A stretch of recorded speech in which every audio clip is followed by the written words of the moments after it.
अगर प्रधानमंत्री समाज को एकजुट रहने की सलाह देते हैं या निवेदन करते हैं तो उसमें चिंता किस बात की है। उखाड़ने की बात तो 2024 के चुनाव में भी कही थी, सरकार में है ना आज हम। जिन्होंने वोट लेने के लिए 1 तोला सोना का वादा किया था जनता से, जनता अभी तेलंगाना में उनको ढूंढ रही है। जनता सजग है, जनता सचेत है और जनता विकास के लिए भाजपा को ही वोट करेगी। अगर कोई बट नहीं रहा है तो फिर अघाड़ी के सामने फहरिस्त क्यों आ रही है मांगों की, जिसमें ये भी लिखा है कि वक्फ का बिल आप समर्थन ना दें। अगर कोई बट नहीं रहा तो महाराष्ट्र में इन्हीं नेताओं के पास फहरिस्त कैसे आ रही है कि सिर्फ मौलानाओं का एक भत्ता होगा। अगर कोई बट नहीं रहा है तो फहरिस्त क्यों आ रही है कुछ ऐसे मुद्दों पर जो सिर्फ और सिर्फ एक विशेष धर्म के साथ संबंधित हैं। अगर प्रधानमंत्री समाज को एकजुट रहने की सलाह देते हैं या निवेदन करते हैं तो उसमें चिंता किस बात की है। अगर समाज को बांटने की बात करते होंगे तो आप चिंता व्यक्त कीजिए ना। मैंने पहली बार देखा है कि जनता को सेफ रखना पाप हो गया है। और बीजेपी को उखाड़ फेंकने की बात कह रहे हैं कि महाराष्ट्र में वो बहुत कोशिश कर चुके, जीत गए तीसरी बार। मुझे लगता है कि रोज साउंड बाइट के लिए बोलना उनके लिए अनिवार्य सा हो गया है ताकि रेलेवेंस उनकी बनी रहे। लेकिन ये सत्य भी है, उखाड़ने की बात तो 2024 के चुनाव में भी कही थी, सरकार में है ना आज हम।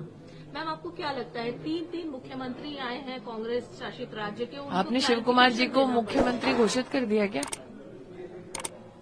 मुख्यमंत्री पहुंचे हुए हैं। देखिए, कांग्रेस का समोसा कॉकस आया है महाराष्ट्र में झूठ का नया कारोबार लेकर, लेकिन जिन 3 प्रतिनिधियों को कांग्रेस पार्टी ने महाराष्ट्र में भेजा है वो अपने आप में काफी अनोखे हैं। एक, जिनसे भ्रष्टाचार शब्द बहुत कीनली जुड़ा हुआ है कर्नाटक में, जो कांग्रेस के वोट की शायद इतनी चिंता नहीं करते जितना कि वो कैसे सीएम बन जाए उसकी चिंता करते हैं। तो पॉलिटिकली अनस्टेबल करना अपने राज्य को, ये उनका एक प्रतीक है।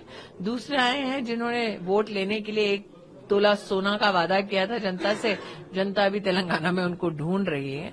और तीसरे तो वो हैं जो समोसा किसी ने खा लिया तो उस पर सीआईडी की प्रोब करा देते हैं। तो ऐसे लोग जो विकास के मुद्दों पर सीरियसली काम नहीं करते, वो आएंगे, झूठ का वायुमंडल फैलाएंगे, लेकिन जनता सजग है, जनता सचेत है और जनता विकास के लिए भाजपा को ही वोट करेगी। राहुल गांधी आए और उन्होंने कहा कि एक बार फिर उन्होंने कहा कि संविधान खतरे में है, बीजेपी आरएसएस। देखिए, उनका भविष्य खतरे में हो सकता है, संविधान कभी खतरे में नहीं होगा। मुझे लगता है ये उन्होंने आह्वान किया और 24 का जो चुनाव है उनकी पुनः हार इस बात का संकेत है कि जनता जानती है कि संविधान का संरक्षण नरेंद्र मोदी से बेहतर और किसी ने नहीं किया। लाडली बहना योजना एक बहुत ही महत्वपूर्ण योजना है, लेकिन उसी के तर्ज पर कांग्रेस भी महालक्ष्मी योजना लेकर कॉपी कैट सिंड्रोम कांग्रेस के लिए पुराना है। आपको मैं याद दिला दूं, लाडली बहन और लाडली लक्ष्मी योजना की विशेष शुरुआत 2007 में मध्य प्रदेश में शिवराज सिंह चौहान जी जब मुख्यमंत्री थे तब से हुई थी।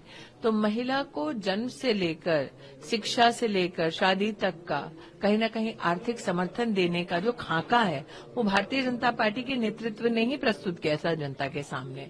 तो अगर उसी का कॉपी करने की कांग्रेस कोशिश कर रही है तो आपको आश्चर्य नहीं करना चाहिए। बस इतना ही है कि वो सत्ता में आने वाले हैं नहीं, तो कॉपी करने का उन्हें सौभाग्य मिलेगा नहीं। जो ओरिजिनल दाता हैं ऐसे योजना के, वो महाराष्ट्र में पुनः अब तक 2.5 करोड़ बहनों को इसका फायदा हो चुका है। आगे भी महिलाओं के सम्मान में, उनके सहयोग में भारतीय जनता पार्टी नित सरकार ही इस योजना को यहाँ पर धरातल पे इम्प्लीमेंट करेगी। सीईसी का एक स्ट्रांग कमेंट है कि महिलाओं पर इस तरीके से डेरोगेटरी जो वर्ड यूज किया जाए। मैं इलेक्शन कमीशन की इस पहल पर, इस स्टेटमेंट पर उनका आभार व्यक्त करती हूं। मैंने पहले भी कहा था, महिला प्रतिद्वंदी से अगर आपको 2-2 हाथ वर्बली करना है तो मुद्दों के आधार पर अपनी राजनीति करिए। महिला वोटर हो या पुरुष वोटर, न इससे वोटर को लाभ होता है, आपत्तिजनक टिप्पणियां जब महिला प्रतिनिधियों पर की जाती है, न इससे लोकतंत्र और स्वस्थ होता है। एक अंतिम सवाल है, जिस तरीके से ह्यूमनिटी परसेंटेज कमेगी, टाटा इंस्टीट्यूट का एक जो सर्वे जो रिपोर्ट आई है उस पर क्या करें? मैं इतना ही कहूंगी, रिपोर्ट को डिटेल में समझने की जरूरत है। चिंता का विषय निश्चित है जो रिपोर्ट फ्लैग करती है।